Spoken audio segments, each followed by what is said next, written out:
When Emma gave birth 10 weeks early, she expected the fight for her baby's life to be the hardest part. Instead, it was the silence. Her husband, Marcus, didn't come to the NICU. Not once. No calls, no messages, just absence. At first, Emma told herself he was overwhelmed, maybe in denial, or afraid. But as days turned into weeks and their fragile newborn clung to life inside a glass box, Emma faced a truth more painful than any diagnosis. She and her daughter were already on their own. What begins as a story of maternal resilience evolves into a quiet, burning transformation. Emma, fueled by grief and betrayal, begins to unravel the emotional distance that preceded the hospital stay. Secrets surface. Alliances shift. And when the time comes to bring her daughter home, Emma doesn't just walk away, she reclaims their future. With legal action, a name change, and the fierce calm of someone who's done begging for love, Emma sets out to rewrite their story, but Marcus isn't ready to let go. And some truths don't stay buried. The day Emma's water broke, the world didn't stop. That was the first betrayal. It was a Thursday morning, 6:47 a.m., when the warm rush soaked through her last clean pair of maternity leggings. She stood in the kitchen, one hand cradling her belly, the other trembling as it dialed Marcus's number. It rang twice. Then voicemail. She tried again. Then again.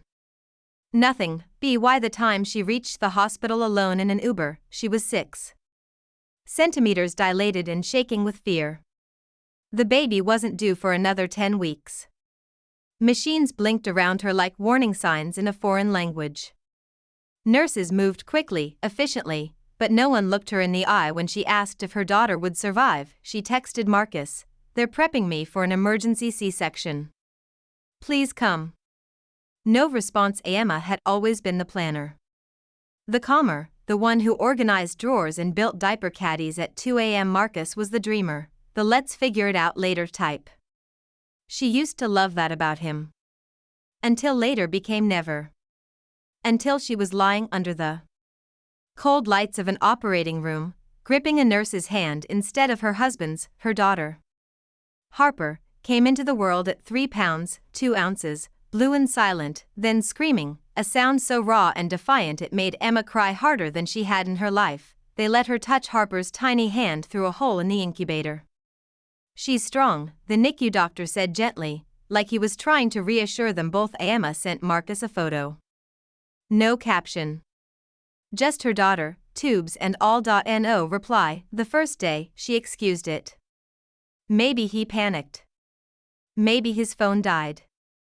The second day, she told herself he needed time to process.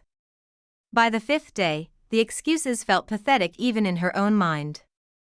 And when she overheard a NICU nurse whisper to another, "Still no father," something inside her cracked. By week 2, Harper had stabilized. Emma had memorized every machine. Every beep, every number on the monitor. She could change a diaper through an incubator panel like a pro. But every time she turned toward the door, hoping to see Marcus walk in, it stayed closed. When she called him, it went to voicemail. When she texted, the messages turned from hopeful to cold. She opened her eyes today. She held my finger. "You haven't asked about her once." No response. Friends began to ask quietly, cautiously, "Is Marcus okay?" Emma lied every time. "Yeah, just overwhelmed. Work's been crazy." But inside, she knew the truth. Marcus had already checked out. Maybe long before the NICU. Maybe even before Harper was conceived. The final straw wasn't even dramatic. It was a Tuesday. Emma had just finished reading Goodnight Moon to Harper when her phone buzzed. A message from Marcus, "Let me know when you're home. We need to talk." Not "How's the baby?" Not "I miss you." Just a cold, detached sentence that left her stomach in knots. She looked at her daughter, so small, so fierce. And for the first time, she didn't cry. She stood up, kissed Harper's forehead, and whispered, "We'll be okay." What Emma didn't know then was how far she would go to protect her child. Or what Marcus really wanted to talk about, and that his next move would leave her questioning everything, including how well she ever knew the man she married. The apartment was too quiet when Emma walked in. No baby swing in the corner, no bottles drying by the sink, no trace that a newborn was supposed to live there soon. Marcus sat on the couch like a guest in someone else's life, remote in hand, TV playing some muted game he clearly wasn't watching. She stood by the door, holding the hospital bag she hadn't touched in weeks. Her shirt still smelled faintly of antiseptic and milk. Harper's scent clung to her like armor. Marcus didn't look up. "You said we needed to talk," Emma said, her voice calm but edged like glass. He muted the TV. Finally met her eyes. "Yeah." There was a long pause. She waited for a question, an apology, any flicker of emotion. Instead, he leaned forward, elbows on his knees. "I've been thinking. Maybe it's better if we separate for a while." The air went still. Emma didn't speak. Didn't flinch. Just blinked slowly, as if her brain was buffering the moment, trying to translate it into something human. He continued, oblivious. "I'm not in the right headspace. I didn't expect things to happen this fast. The NICU, everything, it's a lot. I need space." "You need space," she repeated, almost laughing. He nodded. "I think we rushed into all of this." "All of this?" Her voice cracked, but she didn't cry. "You mean Harper? Our daughter?" Marcus looked away. "I didn't ask for a baby right now." That sentence didn't hit her like a slap, it was worse. It landed like a slow, internal collapse. A quiet undoing of every late-night name debate. Every doctor's appointment, every kick she felt while lying next to him in bed. She sat down across from him.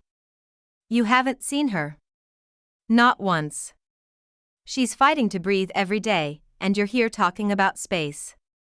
"I'm not built for this, Emma," he said, soft and selfish. "You know I didn't grow up with, this isn't about your childhood," she cut in. "This is about the fact that your daughter could have died and you didn't even text." He stood, pacing now, like he needed movement to justify his cowardice. "I didn't know what to say.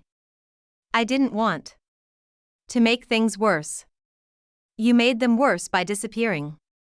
She could feel something inside her sharpening. Not rage, clarity. A cold, decisive understanding that the man she married was never going to show up for her. "Or for Harper." "I want full custody," she said quietly. Marcus stopped walking. Turned.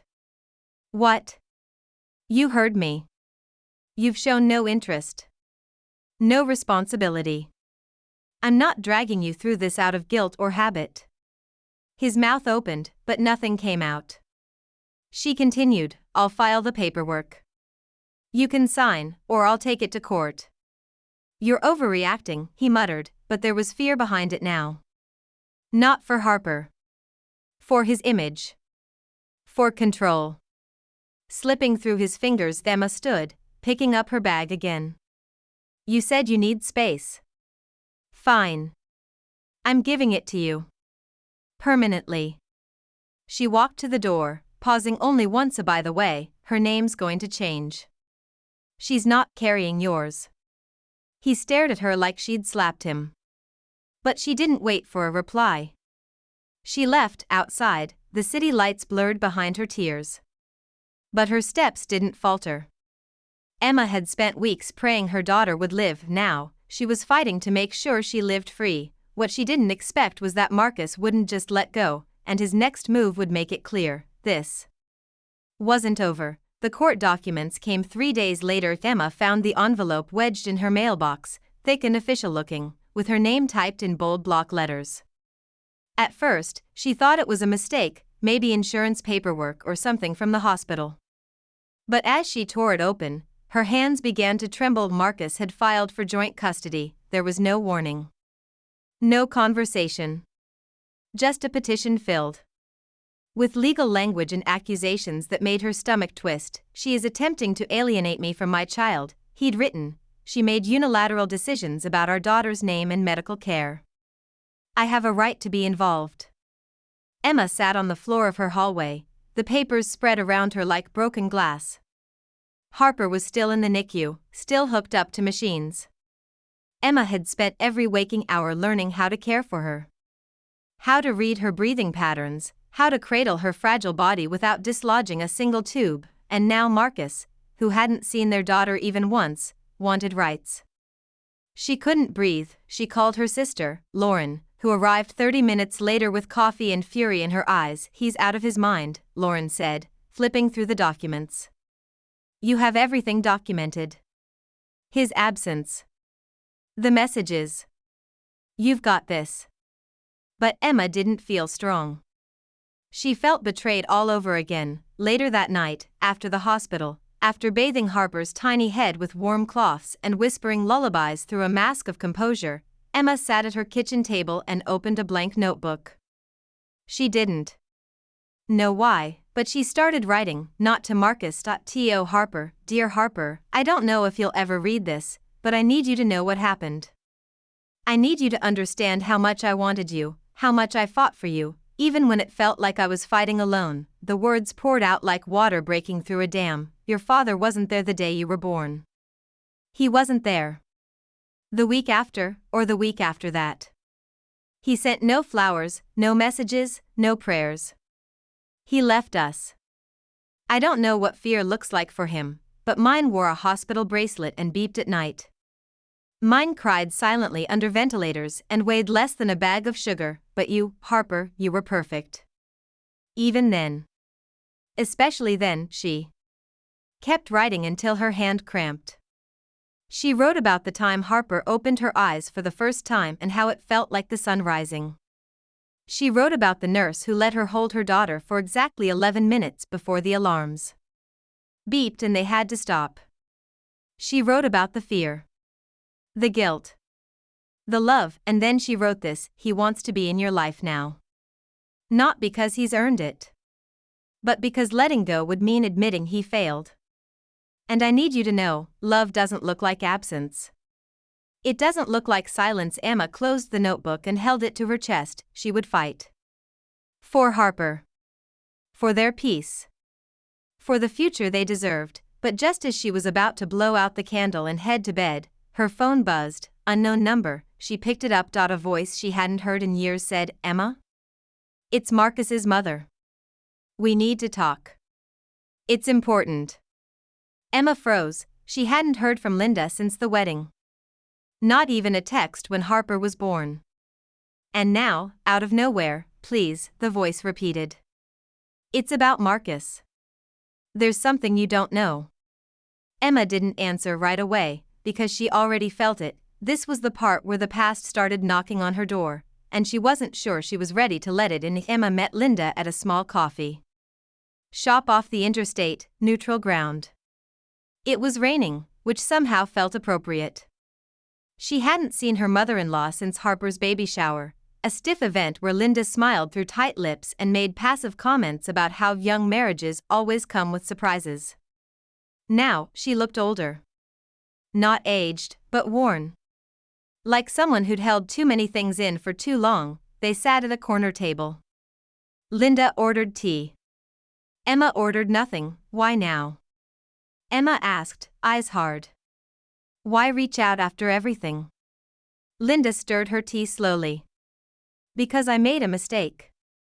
Emma said nothing. Let the silence do the work. Linda took a breath. When Marcus was a child, he was difficult. He wasn't cruel, but he never attached. Never cried when I left the room. Never needed comforting. By high school, he was already detached.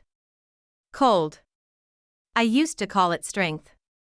Emma watched her carefully. "And?" "I enabled it," Linda said. "I told myself it was just how he was wired. But he hurt people." Emma. Not in obvious ways. In slow, invisible ways. Emotionally. He'd draw people in, and then retreat the moment they needed him. Emma felt a chill. "Why are you telling me this now?" Because I saw the signs in your marriage. At Christmas, at the wedding, I saw the cracks. But I said nothing. I wanted to believe he'd changed. And he didn't. No, Linda said. He didn't. And when he told me you were keeping his daughter from him, I knew it wasn't the whole truth. I asked to see Harper. He refused. Emma's throat tightened. He hasn't seen her. Not once. Linda reached into her bag and pulled out a small envelope. I don't know if this helps, but I wanted you to have this. It's something from when Marcus was a boy. Something that might explain part of this. Emma opened the envelope slowly. Inside was a drawing. Crude, childlike. A stick figure family, 2 adults, a boy, and a baby. The baby was crossed out with a thick red line. Underneath, written in shaky letters, "Don't want her here." She looked up. What is this? Linda's eyes were glassy. My daughter. Marcus had a sister. She died in infancy. SIDS. He was 4. After that, something in him broke. He never spoke her name again. Never acknowledged she existed. Emma leaned back, overwhelmed. Why didn't you tell me? Because I didn't want to believe it mattered. But now I wonder if something in him sees Harper as that same threat. That same ghost. It was a cruel puzzle. Emma felt the pieces sliding together, Marcus's distance, his refusal to see Harper, his denial of responsibility. Not just immaturity. Not just selfishness. Something deeper. More damaged, Linda reached across the table. I'm not asking you to forgive him. But I'm asking you not to underestimate him. He doesn't want Harper out of love. He wants to win. And he doesn't lose easily. Emma's voice was low. I'm not losing either. Linda nodded slowly. Then you'll need proof. Real proof. The kind that makes a judge see who he really is. They left the coffee shop with the rain still falling. Emma clutched the drawing like a fragile weapon. That night, after the NICU, she found herself going back through old photos, messages, receipts, looking for patterns she hadn't noticed. 4 clues. 4 evidence, and that's when she found it. A text thread from 6 months before Harper was born. Marcus, late one night, I had a dream last night. About a baby crying. I was holding her and I couldn't make her stop. I woke up. And couldn't breathe. It felt like I was drowning. Emma had replied, it's just a dream. You'll be an amazing dad. He never answered. Now, with everything Linda told her, it didn't feel like a dream. It felt like a warning, and Marcus wasn't finished. The next morning, she opened her door to find an envelope on the ground. No stamp. No return address. Inside, one sentence, you're not the only one who knows how to fight dirty. Emma didn't sleep that night. The anonymous envelope sat on her kitchen counter like a loaded weapon. She read the message over and over again until the words stopped making sense. You're not the only one who knows how to fight dirty. It wasn't a threat. It was a promise. And it confirmed something she had feared since Marcus filed for custody. He wasn't just reacting. He was strategizing. At the NICU the next morning, Emma held Harper tighter than usual. The nurse noticed. Rough night? She asked gently. Emma nodded. He's coming for her. Not because he wants her. Because he wants to win. She hadn't meant to say it out loud, but once it escaped her lips, the truth of it rang clear. Marcus was playing a long game. And she had to start playing too. That afternoon, Emma met with her lawyer. A woman named Kelsey who wore tailored suits and spoke like she'd seen every kind of heartbreak there was. He's never visited the NICU? Kelsey asked, flipping through the folder of text messages and missed calls Emma had compiled. Not once.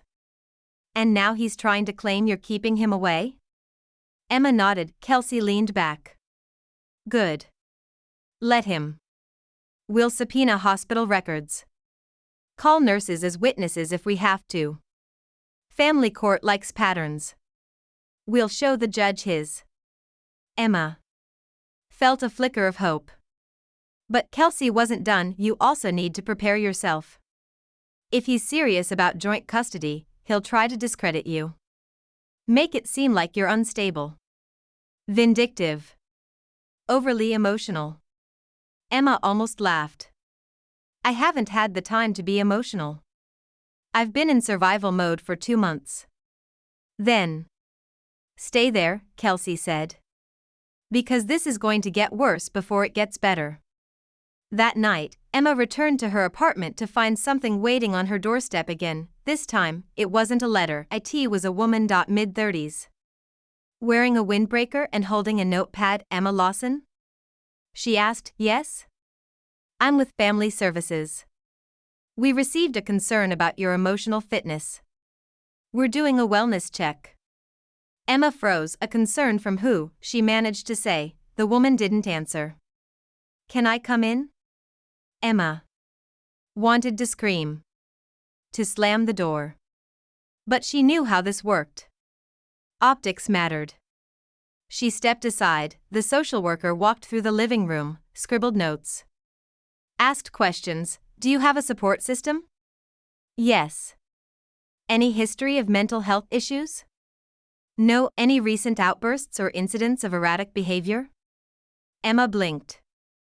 Only the kind you have when your husband abandons you and your baby is fighting for her life in a plastic box. The woman paused. I understand this is stressful. Emma clenched her fists. No.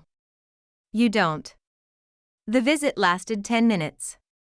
10 minutes that could change everything if the report went the wrong way. After the door closed, Emma sank to the floor. Marcus had called in a wellness check. Probably left out every detail about Harper's condition and his absence. He was setting the stage. If she slipped, yelled, cried, cracked, he'd use it against her. He didn't need to be a good father. He just needed to make her look like a bad mother. Later that week, Emma sat alone in the NICU as Harper slept beneath the soft hum of machines. She whispered promises into her daughter's ear. I'm not losing you. Not to anyone.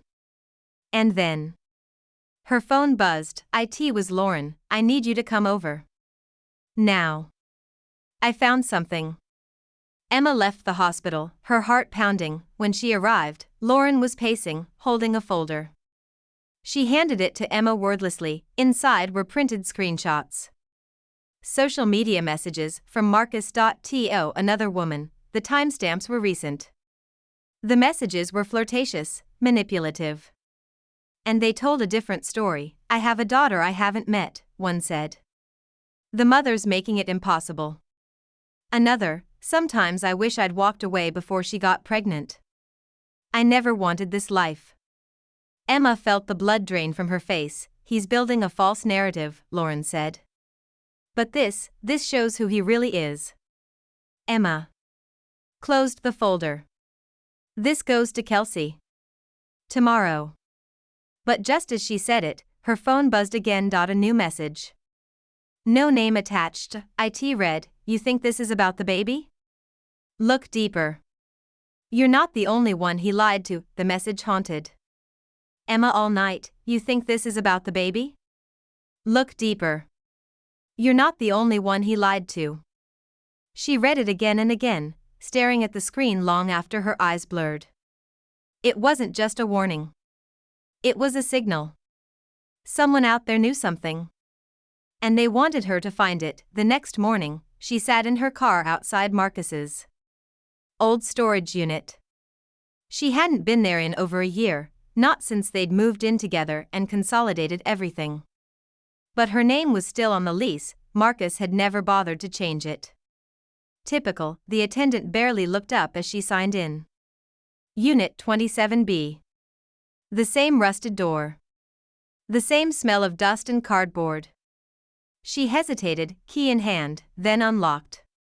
It was like stepping into the attic of a forgotten life. Boxes marked college, winter clothes, books. Nothing suspicious. at first. Then she found the red file box. It was tucked behind an old suitcase, unmarked, out of place. Inside were documents, photos, letters. Some she recognized, old pay stubs, expired credit cards. But then her breath caught. There were printed emails. Conversations with someone named Julia. Dozens of them. Dating back over 2 years. The first few were casual. Friendly. Then they turned personal. Intimate. Confessional. I can't keep pretending. I feel trapped with her. She wants this perfect family. I don't even know if the baby's mine. Emma's hand shook. She kept reading. Julia, you told me you ended it. Marcus, I'm trying. But it's complicated now.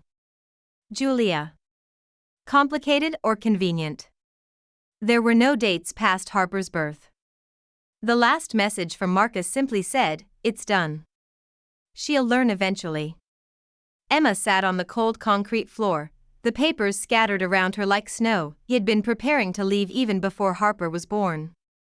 The distance, the coldness, it hadn't been about fear. It had been about someone else. A life he wanted. Without her. Without their daughter. Her phone buzzed. Lauren again. I did more digging. Emma didn't respond. She just drove at Lauren's apartment. She was met with a printout. An old marriage license. Marcus and Julia, dated 5 years ago, annulled after 7 months. He was married before, Lauren said. Briefly. Quietly. No one talks about it. Emma stared at the document. He never told me. That's not all, Lauren said. She filed a restraining order. Emotional abuse. Financial manipulation. Same patterns. Same detachment. Same lies. Emma felt something crack in her chest, not just rage. Betrayal layered on betrayal. Marcus wasn't broken by grief. He wasn't scared of fatherhood. He was a predator in emotional disguise, and now he wanted access to Harper. Does she know? Emma asked. Lauren nodded. I found her. She's the one who messaged you. She wants to talk. Emma hesitated. Can I trust her? She's not warning you for fun. She's trying to stop him. Like she wishes someone had stopped him for her. That night, Emma sat alone in Harper's room, the one she had set up months ago, before everything cracked open. She ran her fingers along the edge of the crib. A crib Marcus had never touched. Never even looked at. She opened her notebook again. Dear Harper, your father has secrets. The kind that hurt people slowly, quietly. The kind that leave bruises. No one sees. I don't know what he'll try next. But I know one thing, I will not let him define your life. You are not his second chance. You are my first priority. The next morning, Emma met Julia. They sat across from each other in a quiet park. The woman looked tired, but steady. Like someone who had survived something she still didn't have words for. I stayed too long, Julia said. And I almost lost everything. Emma swallowed. Why did you reach out? Because you still have a chance to fight back. Then she handed Emma a USB drive. What's on this? Julia looked her in the eye. Proof. Emma didn't ask more. She didn't need to. She took the drive and left, but when she got home, her laptop was missing, and the front door was unlocked. Emma stood frozen in the doorway, keys dangling from her hand, her breath caught somewhere between her ribs and her throat. The front door was wide open, her laptop gone. Drawers in the living room had been opened, not ransacked, but checked. Like someone knew exactly what they were looking for. Like they'd been there before. She backed out slowly, heart pounding, and dialed the police. The report was quick. No signs of forced entry. No cameras in the hallway. Nothing to suggest a break-in except her word and a missing laptop, and that was the part that scared her most. It was surgical. Clean. Calculated back at Lauren's place, Emma held the USB drive Julia had given her like a lifeline. I never backed anything up, she said quietly. I thought I had time. Lauren leaned in. We can figure this out. He can't erase the truth.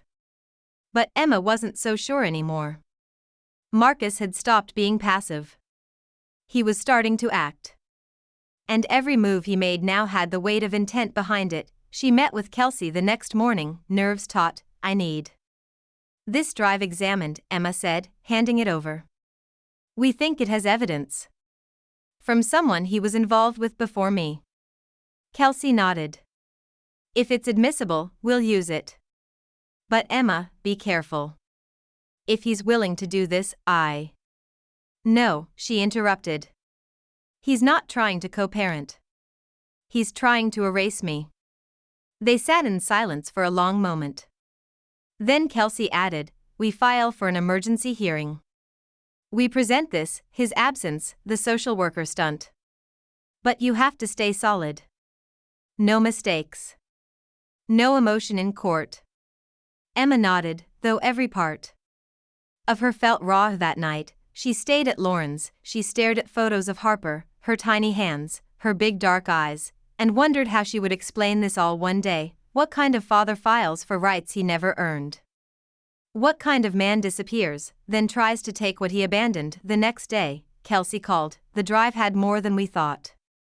Emma's heart skipped recordings, Kelsey said. Julia kept voicemails. Some from as recent as 6 months ago. Marcus calling her. Manipulating her. Saying you trapped him. That he was going to make sure you regretted keeping the baby. Emma gripped the phone so tight her knuckles went white. That's not even the worst part, Kelsey said. He said, and I'm quoting, she thinks she's safe because I stayed gone. But distance is strategy. You don't need to raise a kid to take one. Emma's stomach turned. We can use that, right? We will. But there's more. Julia's willing to testify. It was everything they needed, but Marcus wasn't done playing point. 2 days before the hearing, Emma received a notice, a counterclaim. Marcus had filed an emergency request for supervised visitation, with immediate effect. He claimed Emma was mentally unstable. He included screenshots, selectively edited, of their arguments, making her seem erratic, paranoid, dangerous. Kelsey was furious. This is manipulation. He's using your honesty against you. But will the judge see that? He will, she said. If we stay ahead. On the morning of the hearing, Emma walked into the courtroom with her head high and her hands shaking. Marcus sat across the aisle, looking calm, clean-shaven, in a dark suit. A mask of fatherhood he'd never worn before. Emma didn't look at him. Julia arrived 10 minutes later.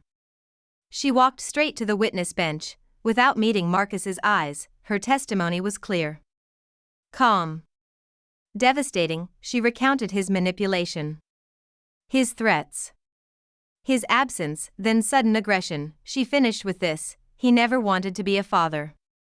He only wants to control the narrative. Marcus's lawyer objected. The judge overruled. Then came Emma's turn. She spoke softly, but without shaking. She told the court what Harper weighed at birth. How many hours she'd sat by her side. The first time she held her, she ended with this: my daughter doesn't know what he looks like. And she's better for it. Marcus stood for rebuttal. But before he could speak, the judge raised a hand. I've heard enough. Silence fell, and then, I'm granting full custody to the mother. Visitation denied. The court sees no evidence of paternal involvement, only strategic litigation. Emma blinked. The words didn't land right away. It took Lauren squeezing her arm for them to register. She had one, but just as the courtroom cleared, Marcus leaned close. Just enough for Emma to hear, this isn't over. And when she got home that night, there was another letter waiting. This time, it was from a lawyer, but not Marcus's, was from his father. The envelope sat on her kitchen table like a question she hadn't prepared for. She stared at it for a full hour before opening it. There was no return address, but the letterhead was unmistakable: Wells and Thorne Legal Associates. Not Marcus's firm. Someone else. She read the name at the bottom of the page 3 times before. It sank in: Robert Landon. Marcus's biological father, the man Emma had only heard about in passing. A distant figure. Estranged, allegedly abusive. Marcus rarely spoke of him, except to say he was someone I don't plan on becoming. The letter was brief. Direct. Ms. Lawson, my son and I have had no relationship for over a decade. This is by design. However, I have followed the recent proceedings involving your daughter, and I believe there are things you deserve to know about Marcus, and about what he is capable of. If you are willing, I'd like to speak with you. Off record. I am not here to defend him. I am here to stop history from repeating itself. Emma stared at the signature. Her first instinct was to burn it. To never open that door. But something inside her paused, because despite the custody victory, despite the courtroom silence, she didn't feel safe. Not yet. She met Robert Landon 2 days later in a quiet library across town. He looked nothing like Marcus. Older, yes, but harder. Sharper. Like someone who'd once held power in his fists. I won't waste your time, he said, sitting without. Offering a handshake. Marcus wasn't born this way. But he was raised without truth. And I'm partly to blame for that. Emma said nothing.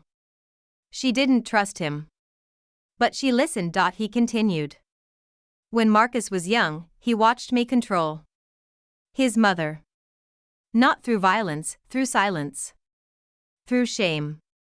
I convinced her she was too emotional. Too unstable to raise him right. Emma's spine straightened. It sounded too familiar. I left when he was 10. Thought I was doing the right thing. But I see now, he learned everything I never said out loud. Emma's voice was flat. He became you. Robert nodded slowly. Worse. Because he wears empathy like a costume. But when it falls off, there's nothing underneath. She stared at him. Why now? Because he'll keep trying. Not to take the child. To win the narrative. And if you don't document every interaction, every attempt, he'll find a way back in. Emma's hands tightened in her lap. I raised a man who only understands control, Robert said. He doesn't want custody. He wants a headline: father denied access. Mother unstable. System rigged. He wants to be the victim. Emma leaned forward. And what do you want? To make peace with the fact that my silence created him, Robert said. And to give you this. He slid a file across the table. It was a deposition, sworn, signed. Details of Marcus's childhood, behavioral incidents, prior manipulation of partners, even psychological evaluations from when he was a teenager. Suppressed records.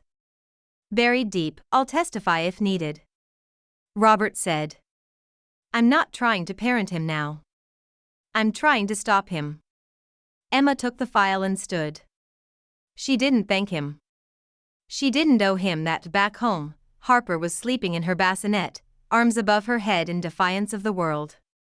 Emma stood over her for a long time, feeling both the weight and relief of everything she now knew. That night, she wrote her final letter: Dear Harper, one day you'll ask me about your father. And I'll tell you the truth. Not all at once. Not the ugly parts first. But I'll tell you how silence can hurt more than words. How absence speaks louder than presence. And how sometimes, choosing to walk away is an act of love, not weakness. You will never carry his name. But you will carry the strength of every woman who stood before you and said, no more. You were never the burden. You were the reason I fought. Emma filed the new documents the next morning. The judge agreed to seal Harper's identity. No visitation. No contact. No claims without court review. Final, when the decision was handed down, Marcus didn't even show. It ended not with a bang, but with a void. The way he always moved, quiet, disappearing. Like a man who had already detached long before the war began. Emma took Harper home from the NICU 1 week later. She changed the name on the birth certificate, and then she started over, with no apologies and no looking back.